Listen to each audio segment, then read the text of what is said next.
Mastering relative clauses, error identification and correction. Hello, English learners. In this video, we're going to dive deep into the world of relative clauses. Specifically, we're going to focus on how to identify and correct errors that are commonly made. By the end of this video, you should be able to confidently spot and rectify these errors. So, let's dive in. Before we move on to spotting errors, let's first quickly recap what a relative clause is. A relative clause is a type of dependent clause that modifies a noun or noun phrase in the main clause.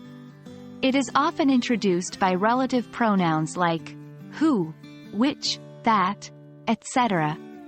They give additional information about the noun without starting a new sentence. For example, look at this sentence. The dog that barked loudly scared the postman. Here, that barked loudly is the relative clause giving more information about the dog.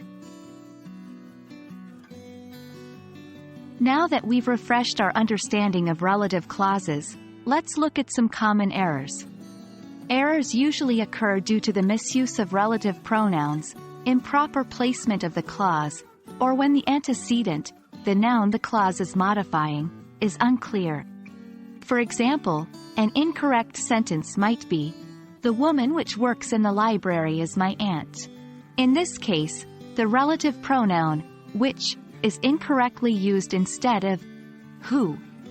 The correct sentence should be, "The woman who works in the library is my aunt." This is where we really get to practice. I'll give you some sentences with errors in their relative clauses and we'll correct them together. 1. Incorrect. The book that its cover is blue belongs to Sam. Correct. The book that has a blue cover belongs to Sam. 2. Incorrect. I just met the man who he is a famous actor. Correct. I just met the man who is a famous actor. Remember, practice is key. The more you work with these clauses, the more natural spotting and correcting these errors will become. Well done! You've learned how to spot and correct errors in relative clauses. This is an important step in your journey of mastering English grammar. Remember to keep practicing. You're doing great and I look forward to seeing you in the next video. Keep up the good work!